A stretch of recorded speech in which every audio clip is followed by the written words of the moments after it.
Gareth A. Davies, as is tradition on this show, what have you been up to the last 7 days? I've had a quieter time, and it's been very good. I launched a book, my first ever book called Call of the Warrior, 256 pages, 28 essays, and got the pleasure of presenting Frank as one of the essays in it. And here it is, actually. That's a lovely looking book. It's a 2.2 kilo book. Yeah, I mean, I've got a launch for it this week, and I'm where is the launch? It's in Primrose Hill at the Queen's Pub on Thursday night, 6 to 8 p.m. Jaunty Primrose Hill. You're very much invited, as are many other people. I'm doing a little talk and a book signing. Call of the Warrior, 5 years' work with the photographers Sonia Jasinski, Chris Lloyd, Louis Kassam, and Carlo Chianti, the photographers, and 250 black and white photos. I'll show you one. There we go. Who's that? Gennady Golovkin. That looks incredible. Oh, that looks really good. That looks really good. Mo Lopez. And you can do this with the book. For the purpose of those, for the purpose of those listening to the podcast, Tyson Fury. Gareth is showing me pictures from the book. It looks really good. Michael Butler and Barry Hearn. Now, I'm very proud of it. A lot of work. So I've been working on that this week. Been to the printers, picked up the book, signed loads of copies. Been doing lots of PR on that. But the principal thing really was going for lunch with Frank Warren, the DAZN executive yesterday. I know we're going to get into it, but I think it's fascinating. You think about Frank's journey, busting a hole in the cartel in the 80s to bring boxing to ITV away from BBC and Control on a Wednesday night, as it was, because they thought people wouldn't go to events if they saw it on TV. That was the thinking at the time. He does the whole Sky thing. People say it'll fail. Does that for whatever it is, 15 years. Creates Box Nation 11 years ago. And ahead of its time, his own dedicated boxing channel. He goes to Sky, BT Sport and TNT for 7 years. And now he's with DAZN. I think perfect timing. He's got 7 of the top 10 heavyweights in the world. Probably the biggest stable in the world right now. The most effective stable in the world, I think. And now they go global. So it's fascinating. Yeah, it's a very good, very, very fine stable. Yeah. Yeah, but no. I do think. Look at me, Ade, Mr. Matchroom here. But I do think when you look at Matchroom's US-based fighters, I think that their stable is definitely the biggest in the world. I would say. I don't know. One day, I guess we can sort of have a look at it. But what I will say is that for DAZN, and we are going to get into it a bit more. But now to have Golden Boy, to have Queensbury, to have Matchroom, there's a lot of talk about Top Rank, whose deal with ESPN runs out in August of next year. I mean, DAZN are clearing house, it seems. Absolutely. You need a competitor one side. I think you need a rival and a competitor, but it's great to see that triumvirate of promoters working on the one platform together. Obviously, it's a mainstay of your working life. I dip in and out with DAZN with different things, and I think the platform's becoming amazing. What about your week? My week, quiet as well, if I'm honest with you, which is nice sometimes. And, it's always good for it to be hectic, but, you do need to breathe and press that pause button sometimes. I did Fight Night on talkSPORT. It is strange because I've done it with you a few times, and it's 100 miles per hour with you. We have a little tipple sometimes beforehand just to get the juices flowing, get the energy. Wet the whistle. Pumping. Wet the whistle. There you go. So I'm, always advocate for you to come back and do it with myself, and for me to do it with you, for you to do it with me. So it's a bit weird when I'm not doing it with you, but I did it with Adam Smith, who was very, very, very good. Obviously, brings something different to the table. So we did that. We had some good guests on, Tunde Ajayi in the studio, Chev Clark in the studio. We spoke to Eko Usman, who had a war with Ben Vaughan on TNT, and I was like, my God, you can actually speak after that war. After that, honestly, it amazes me what these fighters go through. So that was nice. Dillian Whyte came on, Joseph Parker came on. It's a busy show. So it was nice to cover for you on Fight Night on Thank you. talkSPORT. Thank you. I'm sure you did a fine job. You always do. Yeah. Can I just, from what you said just there, right? I know we're going to get into it, but who Daniel Dubois fights next is fascinating for me, by the way. I know we'll get into it today. No, we can get into it now if Yeah, you want. but I mean, because it should be Joseph Parker, in my view.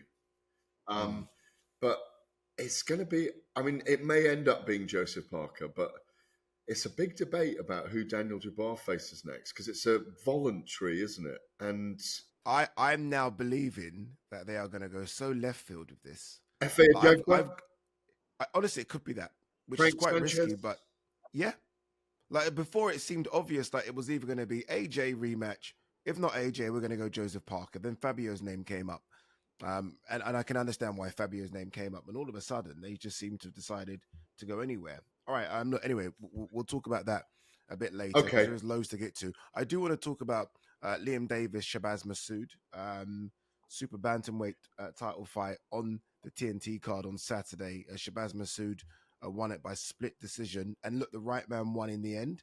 So I'm not going to completely lose my rag here. But I thought the scoring in that fight was horrendous. I mean, how a judge seed fit to give it to Liam Davies, I have no idea. And, I always, I think me and you are quite fair on this. When judges, it's a tough job. And we appreciate how tough it is. When you're ringside and the atmosphere and the energy, it's quite difficult. And sometimes we put it down to incompetence when they do kind of go a bit crazy with the scorecards. But that was really crazy, that scorecard. Yeah, I mean, Shabazz was fantastic. It's almost equatable to the first Saul Canelo Alvarez Gennady Golovkin fight because clearly he won 8 rounds to 4 or even 9 rounds to 3. I would say you can go 8-4, but someone would say to you, but how do you actually give him 4 rounds? But 8-4, I wouldn't disagree in favor of Shabazz Masood, obviously. Of course. But it's really surprising that someone sees it that way, like that. And without wanting to take away that person's profession, we can go back to Artur Beterbiev and Dmitry Bivol. People were really torn on that fight, but the 3 judges agreed on 10 together, all 3 of them on 10 of the 12 rounds. They had exactly the same score. Remember, we've spoken about this. So you have that 2 rounds of separation, 114, 114, 116, 112, 115, 113. 7 rounds to 5, 8 rounds to 4, and 6 rounds to 6. You couldn't do this with this fight. It had to be at least 7-5 in one guy's favour. At the very, very least, 8-4 or 9-3. And I was on the 8-4 because I thought Shabazz Masood was very good, and Liam Davies was just headhunting all night and looking for power shots, which he fought the wrong fight, clearly. And I spoke to Frank Warren about this again yesterday, and he was very shocked at Liam's tactics as well. But this is the case, and I know initially when Beterbiev and Bivol fought, and the reason I bring them up is because you made a point of saying, I think on the broadcast, maybe judges should come in and explain their scores. And this is a case for someone having a look back and explaining it and maybe going public with it and maybe going through an education process within the sport. Because if it happened in a fight worth 50 million, if it had been a fight, if it had been Fury and Usyk, or it had been a very, very big fight, there'd have been consternation afterwards, and there should be anyway. And it's right to bring it up because there's just no rhyme or reason why it should have been that score. Yeah, and I actually think it's worse in these lower tier fights, quote unquote lower tier fights, just because there's so much more on the line for these fighters, right? I mean, this is their day-to-day living. This is very, very important for them. And you look at other sports. If this were to happen in football, if a referee gets it really wrong in football, they get demoted. They get demoted for a couple of weeks, get sent down to the championship to do a couple of games if they're refereeing in the Premier League. I don't know why refs or judges aren't suspended until you can look at how the scorecard came about. So I'm not saying kick them out of the sport because you're right. This is their livelihood and I don't want to do that. but at least be suspended for a week, 2 weeks. Let's have a look at how you got to that scorecard. Are you scoring a scorecard on the correct criteria? Like, are you doing things that you were trained to do? Are Because you I feel like focused on the night? Are you doing your job? Are you actually yeah. focused? Are you distracted Mm. by something? Are you having an off night? That all of those things, all of them. How many roughly? I don't know if you know the answer to this. Obviously, sometimes there's on a Frank card there could be 8 or 9 fights a night. How many of those are the same judges? Like how many? What I'm basically getting at is how many times does a judge have to score a fight throughout the night? Are we asking them to do too much? Like should they only be doing 1 or 2 fights? Because sometimes when you watch it, it is the same 6 or 7 judges throughout the night, and I'm like, sorry, same 3 or 4 judges throughout a 7, 8 fight card, and I'm wondering if it's too much work. Yeah, and also remember some ref as well. Yeah, yeah, So there is it's a lot, isn't it? there is a lot, and you know if we spoke to Robert Smith at the board, Boxing Board of Control, the secretary, he might say, well, we can only afford to pay 7 guys, 6 guys on the night because it doesn't work through. We will investigate this and come back. We'll speak to him about this. I think it's really worth talking about. I want to go on a course. I want to see exactly what they're learning in order to become a judge, and actually may even put my hand up to do 1 fight. I just want to see how tough this is. Oh, I think it is Because, tough. If you get, I think occasionally there's, as you know, you sit there. It's a subjective process. And there are lots of rounds in fights when you go, is that a 10-10? Maybe it is. And for a lot of first rounds in fights are 10-10s, aren't they? Because they're doing the phony war. They're pressing and pushing and fencing and trying to work each other out. I mean, Regis Prograis and Jack Catterall early on in that fight. There were a couple of weeks ago, there were certainly the first rounds. I don't remember. Sometimes you can't remember a punch landing, you know? So I think it is. I've thought the same. I'd like to sit ringside and sit with the judge and also and sit, go through their night with them and write about what they're going through and also score alongside them. Yes. And then have the discussion after with them. Yeah. About your different scorecard or whether it was similar or not. And I've thought about this for years, by the way, and I've got to the point with Robert Smith about doing this, but then I've also almost one night at talkSPORT, he was going to let me have 3 judges come in for a show and sit with me all night for a show and talk over things, Howard Foster and Steve Gray and who was the other one that was going to come in? Might have been Mark Lyson or some... And just be in all night, but then they got a bit uncomfortable about the idea of doing it because the trouble is, but I think we should demystify and debunk a lot of these things because I think the problem... Because if not, you've got people like me that scream corruption sometimes. And I have to admit, maybe I'll go a bit too wide with it. But sometimes when I think it's so bad, I'm like, what else can it be? Yeah. And you need to debunk people like myself doing this. There's a deeper nuance here that I think...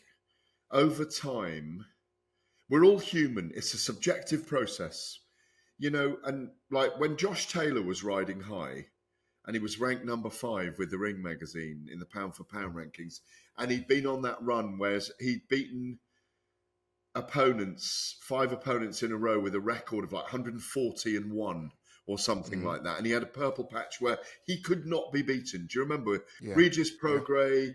I'm trying to think of all the opponents now. I can't think of them all. Not Benavides. He won the undisputed title. He beat Regis Prograis. He won the Super Sixes. The whole tournament. When someone is having that purple patch, sometimes mentally, I think there's a psychology that works on the judges that you almost expect them to win anyway. Yeah. And I think that's what happened in the Jack Catterall fight, the first one. There was an element of expecting that he was going to win. You used to do it with Mayweather, believe it or not. Yeah. You got used to him fiddling his way through the first couple of rounds, and I think you just give them to him. I'm going to give it to him. And weirdly, on the eye, the optics, some fighters as well have the art of winning a round more than another guy. And it sounds ridiculous to say these things, but I think all these things play on us mentally. And I think sometimes we do need to retune. Some people are a better judge of a fight than other people as well, as you know, because there's people who are very prevalent in the industry who aren't brilliant judges of a fight. They're brilliant on the sport, but they're not brilliant as judges of a fight. So I think that's why the board is uncomfortable about, I don't mean exposing, but having those people speak publicly. But I think we should. And there should be younger people coming through. And there should be maybe some more ex-fighters coming through who could do it. Doesn't mean they're going to be a better of a judge of a fight. But it's a really, really deep subject in boxing. Yeah, and it's an important subject as well, because we are talking about fighters' livelihoods We here. are. We're talking about the most dangerous sport in the world, where a judge can literally change the life of a fighter with a bad decision. We saw it with Jack and Josh. That's a good example. Jack Catchell, Josh Taylor. So I think it needs to be looked at. And you mentioned Robert Smith there. For those of you that don't know who Robert Smith is, I'm sure a lot of you do. The General Secretary for the British Boxing Board of Control. He might need to come on and have a discussion with us, because it is something that needs to be cleared up, because some of the judging in this country is just abysmal. It's honestly, I think it's abysmal. Very quickly, Chantel Cameron got a win on Saturday night as well for Patricia Bergault. She now wants the winner of Serrano versus Taylor. I don't think she'll get it, but there are good fights for her. I like the Sandy Ryan fight as a possible.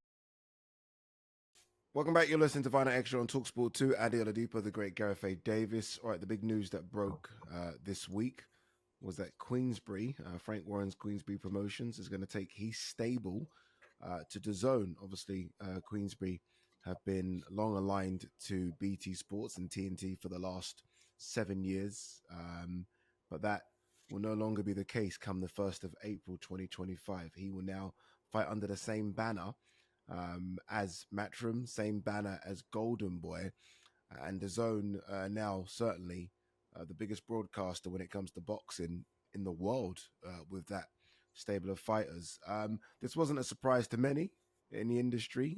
We all saw this coming, but it was maybe a surprise to fight fans who probably thought, okay, that we're forever going to see Frank on TNT and forever see Matchroom on DAZN. Before we get into sort of the ins and outs of it, Gareth, and what it means, are you surprised it's happened? Well, no, because I've been hearing about it behind the scenes. It's been a kind of open secret in boxing until the revelation, certainly with Boxing Insiders. So these talks have been going on for a year. And no, I'm not surprised, because certainly since the elision, an entente cordiale between Frank Warren and Eddie Hearn, since that happened, and the work that both are doing with Turki Al Sheikh, His Excellency Turki Al Sheikh, and the Saudi Arabian involvement, the fact that there have been 3 broadcasters at several events around the Riyadh season that we've been involved in, and that notwithstanding, I think DAZN has been the platform of progress, because it's now coming into its own in the digital era. 6 years ago, when it launched in New York, and I was there at the launch with Bellator at the time and with Eddie and Scott Coker, it really did look like it was too far ahead of its time. But 6 years on, it's really starting to make strides. And I think it is an entity in itself. Like Riyadh season, everybody knows what DAZN or DAZN or DAZN, DAZN is, all the names it has. Everybody knows what it is now. And they know that it's a fulcrum for boxing. And I will get into this in a minute. But no, I'm not surprised at all, because the several iterations that I mentioned earlier that I've known Frank Warren, ITV, Sky Sports, his own channel, Box Nation TV, that's coming back as well, and TNT, BT Sport, TNT, Setanta as well, by the way, Setanta, and now DAZN, doesn't surprise me. Frank has been in the sport and adopted and adapted for a very long time, and he's an incredible survivor in life and in the sport.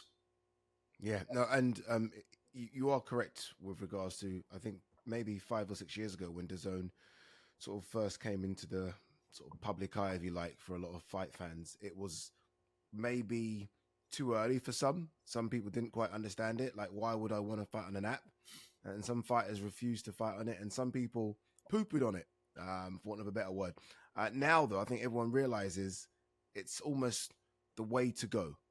And it almost seems to make sense right now for Frank Warren as well. Obviously, Eddie and Frank have patched things up, which is good for fight fans. They've worked with each other for the last year.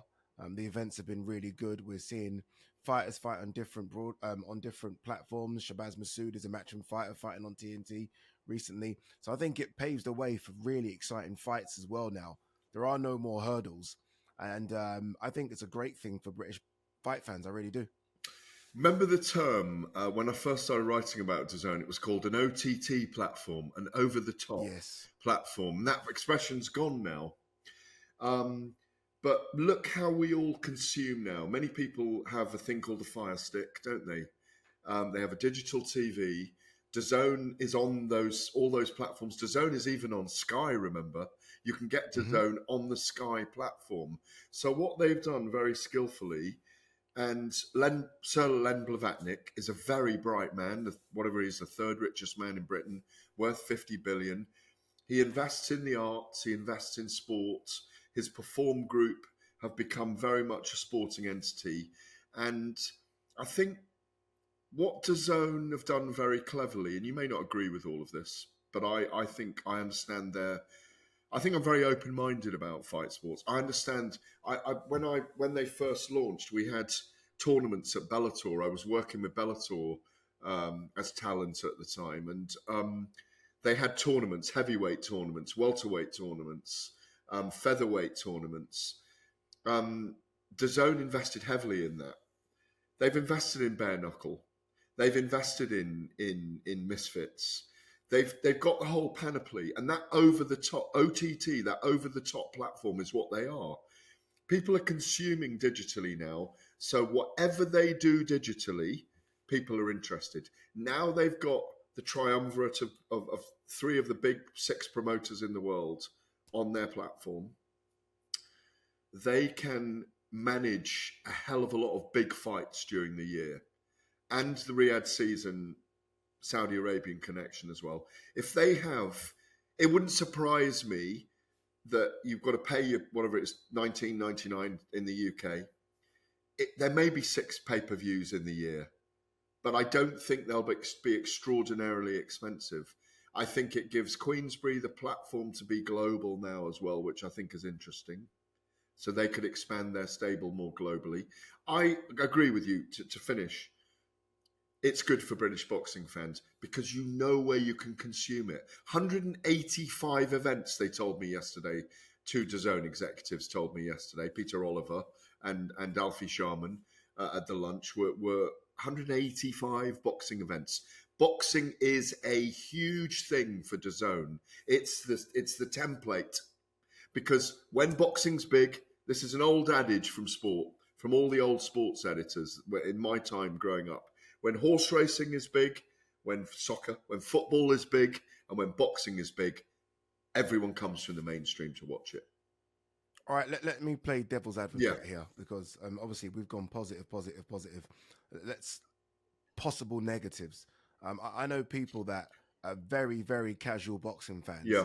And they find out about boxing because they watch football on TNT, and then the cross promotion happens. Yeah. And so you have your TNT presenters that will say on Saturday night, don't forget Liam Davies takes on Shabazz Massoud. I saw it. I actually, watched those promotions as well. We don't get that. We don't get that anymore. So how are the casuals going to dip their toes into boxing when they don't know it's on? They normally get that fix from Sky Sports or from TNT.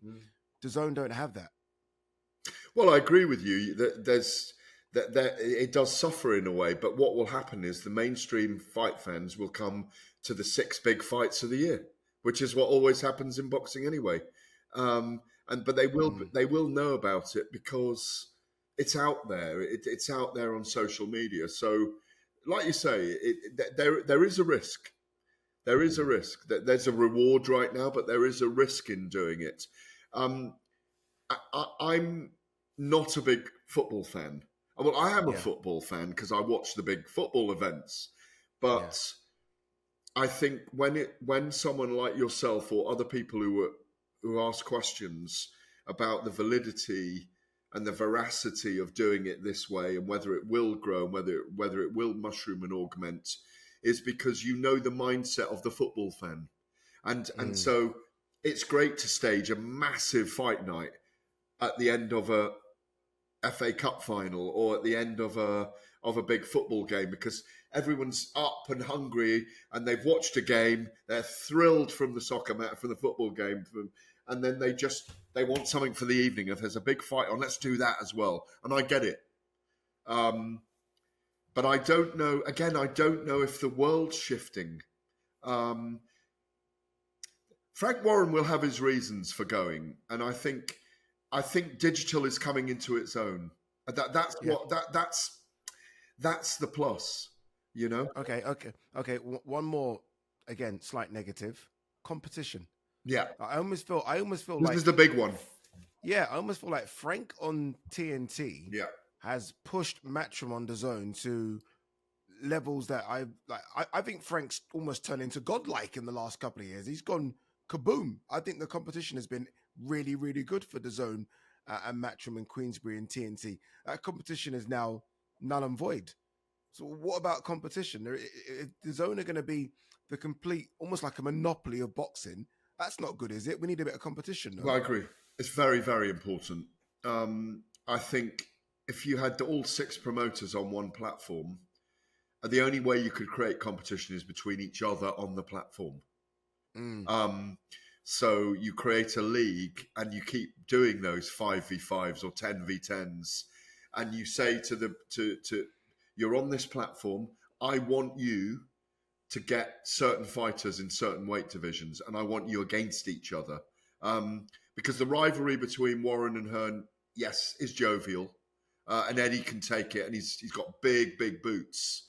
And a big ego, but and a very fine ego, but big boots, and he can take it. He can take the belt strap from Frank. He can lose the belts from Frank in that way and still regain them. But I agree with you, and I do feel that, and I don't think it's going to go anywhere. The template for DAZN, and maybe they will at some point. They've got the money, Ade, to maybe have some Premier League on there, to have some Champions League. And they've got Serie A on there, haven't they? They've got La Liga. So I do think they're not talking about it yet, and they don't want to give the game away. But look what Amazon have done with having football on there, having Premier League, and also bringing on Premier Boxing Champions. So we may end up with Amazon with Top Rank and Premier Boxing Champions and some football, and Ben Shalom's on Peacock. Maybe he'll go there with Boxer. What will Sky do now? It'll be interesting. But maybe, and the sensible mind will tell you that at some point, DAZN will get into football big time. I think they will. I don't know what you think, but I think it might make sense for them at some point. Yeah, I think that's the bigger play or the bigger picture down the road. Obviously, look, their focus has been boxing because maybe boxing's easier to get their hands around. But I think the bigger play, especially in this country, has to be Premier League football or at least Championship football. Yeah. But no, I think Premier League. I think the top level, and maybe it's only. Well, what would be sensible? Well, I mean, 50 games a year, 100 games a year. What Maybe not even that. I mean, Amazon only have 2 or 3 dates in December. So it could just be that where they get a small sort of catalog of games and then eventually become bigger and bigger and bigger. But they need to get something. It's key, I think. And also, of course, don't Amazon have 500 million? They've got the biggest subscriber base in the UK, apparently. I think it is for any online platform. So, I get it. It's all evolving. That's the thing. That's what I've learned over time with these fascinating things is that when something kicks off, when DAZN kicked off in New York in 2018, and Joe Markowski was not there anymore, who was brilliant for DAZN. What they were talking about we're going to do the guerrilla warfare, they called it, the guerrilla warfare of broadcasting. And they needed to do that. And I think what I've noticed over the years is, and Frank Warren mentioned this yesterday, when we went to Sky, everyone said it'd be the end of boxing, no one was going to watch it. And look what they did, look what they built with like the likes of Ricky Hatton and so on. One of the most popular boxers ever in the UK. The Sky Sports News helped. I often think that DAZN, rather like Setanta did, if they had a rolling news channel that was free to air online, that's what they need. I know. A 24-hour rolling news channel is what they need, and then all of a sudden, I worked for BT Sport for 6 years doing the UFC. Okay, presenting the UFC for 6 years with Caroline Pierce between 2013 and 2019, and I always said, let's get it all online, but let's have a rolling free news channel online. But Setanta had that, and it built a huge audience in Ireland. And when you go to Ireland, you've always got millions of fans there, particularly of the UFC, because you could literally watch it free. So there you go. It's all out there.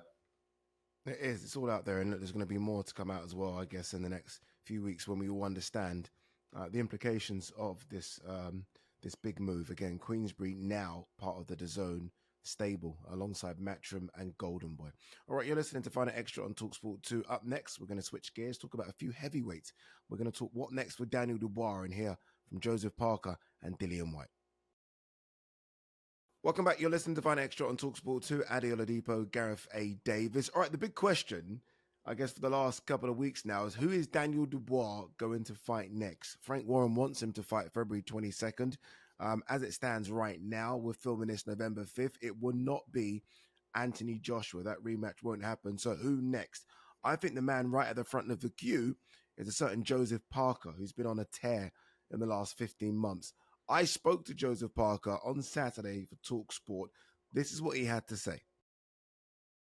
You know what? I have been very vocal about wanting to fight Daniel Dubois. I think, like Adam said, he's done exceptionally well with Don Charles and his dad and his team. He's looked great with the Miller fight, Herkovich fight. He's looked good against Joshua, getting that devastating knockout. But there's a difference with me and all those other fighters. I'm fresh, I'm hungry, and I'm ready to go. And I've been waiting since March for a big fight. Let's get it on now. I feel like they've been they're sort of asking around different fighters and different opponents and seeing which one fits. And you see the IBF coming out saying eliminator, fight not eliminator. So there are a few things to be able to, a few hurdles they have to jump through to try and make this fight happen. But I feel like it can happen, and I want it to happen. But hopefully everyone can come together and make this fight happen. Joseph Parker there, basically just saying, look, I want that fight. I am ready. I will take that fight on 2 weeks' notice. Give me the opportunity to fight Daniel Dubois. And I don't think there's going to be anyone, Gareth, out there that says no. Every single fight fan would agree with Joseph Parker. He deserves it, and it's a fight that I think will do incredible numbers. I think it'll be a fantastic fight as well. Yeah, no, it's a brilliant stylistic matchup as well. When you look at Joseph Parker and what he's done in his last 5 fights, and you look where Daniel Dubois is. Daniel Dubois right now is a seek and destroy missile in the ring. Joseph Parker is a guy that has handled... He utterly nullified the biggest puncher in heavyweight boxing in Deontay Wilder, the most explosive puncher. And I say belittled him. I don't mean that. He took him to school when we watched him in Riyadh, and he nearly stopped him, or he beat him up. He beat him up. Yeah, he didn't knock him out. That's the perfect way. He beat him up. He beat him up. That sums up. Joseph Parker is probably the most deserving guy of a world title shot. Whether they'll take it or not is another matter. And maybe in hearing him there's not a desperation, but there's a feeling that he was being teased to him, and maybe it's not there anymore. And he feels like the need to put that out right now. Yeah, put it out what there. He said. Yeah, and what he also said, well, obviously we couldn't play the interview in full there, but what he also said as well is like, look, I've been waiting and wanting a fight. Like he's been desperate. Like he said, he got teased an opportunity to fight in October. He put his hands up. He was in shape. He said, yep. And then he got teased the fact that he might be on the December card. Fury Usyk. Obviously, they went a different route. So he's like, well, 1 second, I want to fight. Joseph Parker has been so good in the last 15 months, like Daniel Dubois, because he's been active. He's like, I've been super active and I want to stay active. So he's just ready for a fight. I mean, I asked him, look, if not Dubois, who do you want? He said, I'll fight Cabiel. I'll fight anyone. But I just feel like the Dubois fight makes sense. My fear now is because Daniel Dubois has almost got the pick of the bunch, he can go anywhere. So why go Joseph Parker? I mean, if I'm frank, you probably steer him away from a Joseph Parker. Like, why risk that? Because Joseph Parker, Daniel Dubois is such a competitive fight. So Daniel Dubois could pick anyone. I mean, literally, he can go anyone he wants, really. So would you roll the dice with a Joseph Parker when you don't have to? I'm not sure he would. No, they won't roll the dice because there's too many big fights out there for Daniel Dubois. I mean, who knows what's going to happen to Tyson Fury and Alexander Usyk when they fight on December the 21st in Riyadh. To all intents and purposes, if Tyson Fury loses a second time to Alexander Usyk, there's a rematch there for Daniel Dubois. And that's all the belts. So there's a lot of pieces on the chessboard. And it's a voluntary. And regardless of what anyone says, that was still a tough fight for him to go into against Anthony Joshua, even though he eviscerated him in 5 rounds. But you look at the IBF rankings right now, if I might pull them up here. Agit Kabayel is 3. Bakoli is 4. Zhili Zhang is 5. Frank Sanchez is 6. F.A. Ajagba's 7. Joshua's 8. Philip Hrgovic and Anthony Joshua 8 and 9. He's beaten. Derek Chisora is not viable, I don't think. They're both, it's not a viable fight in my view. Otto Wallin, and I hear he's fighting someone else. Otto Wallin is 11. Wardley's 12. Jared Anderson's 13. He's just lost. Guido Vianello is 14. And Justice Hooney is 15. And he's got a fight. So for me, is it a Frank Sanchez, an Efe Ajagba, an Otto Wallin, or a Guido Vianello? Those are the opponents. Frank's ruled out, Ade. Frank has ruled out Fabio Wardley, ruled him out yesterday. So who knows? Yeah, I mean, Frank Sanchez is a risky one. I mean, but look, if you're a world champion, you should be having risky fights. I mean, they shouldn't be easy. And you look at what Dubois has done in the last 12 to 13 months. He's taken risky fights. I mean, that's what he's done. That's why he's in the position he's been in right now. It's interesting you say Chisora there, and we obviously it got dismissed very quickly. There is that history, isn't there? Chisora, Don Charles, Chisora almost was like the big brother to Daniel Dubois as well. I know Chisora wants that fight. I know he wants it. I don't think he'll get it, but he is coming off a good win against Joe Joyce. Look, personally, I know my feelings towards Chisora when it comes to fighting again, but he wants it badly, that Dubois fight. I don't think he will get it. Of the names you mentioned there, Guido Vianello is an interesting one. He beat Arslanbek Makhmudov recently. Yes, exactly. And he could almost sell it on that. And I don't begrudge Daniel taking an easier fight, or maybe not a bigger name, because he's done some good work. So I'm okay with him having a bit of a gimme, if you like. It's a voluntary, and it's called a voluntary for a reason. They're allowed to pick someone from the top 15. I'm ruling out Frank Sanchez because he's coming off a defeat to Agit Kabayel. Okay, is that fair enough? Yeah, that's fair. That's fair. You shouldn't get a world title coming off a defeat. Exactly. Jared Anderson's coming off a defeat to Martin Bakoli. Bakoli's a big test. If it was Bakoli, Bakoli is a frighteningly big test. Maybe not for Daniel Dubois. No one should pick him. No one will pick Bakoli as a voluntary. No one. Yeah, but so Guido Vianello, Agit Kabayel. Kabayel deserves a shot. Otto Wallin, he's coming off a loss as well. Or no, I think he's won since. He's had a win. Yeah, I think a first round blowout. Yeah. So, and I'm hearing it's going to be around February time, and it probably will be over there in the Middle East in Riyadh. So, yeah, it's a very good. But who does Joseph Parker fight then? Does he rematch Zhili Zhang in Shanghai? What happens? They were going to have a 2-fight deal, though. So it was a 2-fight deal, we heard, didn't we? So I think we'll find out soon enough. I don't think it's made yet, that fight with Daniel Dubois. And as Frank keeps saying, it wasn't up to Joshua. It should be up to Daniel Dubois who he wants to fight next.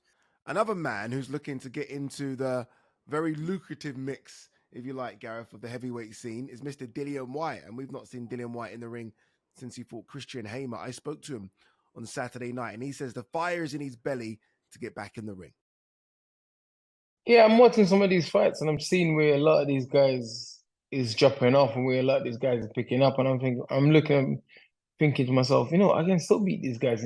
All these fights are still winnable. I come back, I'll have a couple of obviously warm-up fights and a couple of decent fights, and I'm ready for the big fights. Obviously I still feel good. I had a little bit of rest. My body feels good. A couple of aches and niggles I had is gone, and most importantly, fire is back. I really want to fight again. I'm thinking about it. I'm thinking, did I miss boxing? And every time I think about it, the answer is yes. I definitely missed the fights. I missed the fight week. Speaking to you guys in the fight week, obviously, when you're tired and annoyed and stuff to do interviews and stuff, I miss all that. Dillian Whyte there, who, Dillian Whyte, former WBC world title challenger. He's been in some really big fights. You think of that Fury one, the Chisora one, Joseph Parker fight, AJ. How does he get back into this mix? I think there are several interesting fights out there for him. What does he do, though, to get these fights? He might need to have a fight with a Jarrell Miller or an Otto Wallin, or a Luis Ortiz or a Murat Gassiev, or a Derek Chisora. Obviously, Derek. Yeah, Derek's 10, isn't he? I think it's with the W or the IBF. So that's, and 14 with the WBO. So that's probably the opponent to go for him right now. I think it'll be a great matchup. I'd love to see them fight again. But like you say, since the aborted, suspended fight with Anthony Joshua, who's been in the wilderness, love to have him back. But he needs to be active. Like you say, it feels that he's been very inactive. Yeah, and not just inactive for the last couple of years. I feel like he's been inactive since the Povetkin win. He just hasn't had enough fights. We haven't seen him enough. And Dillian Whyte is 36, 37? And at this stage of your career, again, you look at Joseph Parker and how he's rebuilt. You've got to stay active. It doesn't have to be superstar fights. We just need to see you have fights. And I thought after the Christian Hamer fight back in March, I thought we would have seen him again in August. I thought we'd have seen him at least 2 or 3 times between then and now, and nothing. And it's a shame. He must be looking what's going on in Riyadh season and think, how do I get into the mix? I think Chisora is a really good shout. Chisora wants to get to that 5-0, doesn't he? That big 50. And I almost feel like the final fight somehow should be Dillian Whyte. That should be the 50th fight. That should be the one. 2 guys very similar in their careers and just their attitudes. The funny thing about those two is, and as I said, I'm doing BYB Extreme bare knuckle fighting as part of the team on Saturday night in Wolverhampton. You've got guys who are very well known. Bradley Scott was a UFC fighter, is headlining against Martin Martignac. But that was a quick plug, wasn't it? No. What I'm about to say is, it's not a plug. What I'm about to say is, I'd love to be seeing Derek Chisora against Dillian Whyte in a bare knuckle fight. Oh no. Oh my Lord. Imagine. Would you not watch it? No, I'd watch it through through closed palms. Like watching a horror movie. Yeah. Yeah, it would be like a horror movie. These 2 heavyweights slugging it out without gloves. Oh, God. It'd be like going back 200 years, wouldn't it? It would be violent. Do you think we see Dillian Whyte have a fight before the end of the year? He spoke about wanting to get out in December. Well, and look, we're in November, and yeah. Did he say he's in camp? He looked very fresh on the video that I saw. He looked fresh. He looked a bit lighter, if I'm honest with you. Like, he didn't look as heavy. So he looks like he's trimmed down a little bit. So we'll see. We'll see what happens to him. I just hope that, again, look, there's so much that goes on behind the scenes in boxing. I just hope that that's all sorted out and he can have a couple more fights, because he has entertained us over the years. Dillian Whyte, in and out of the ring. He's been fantastic, and I hope that there's a couple more knocks for him. But we'll see. On AM, on DAB, via the talkSPORT app, and on your smart speaker. talkSPORT.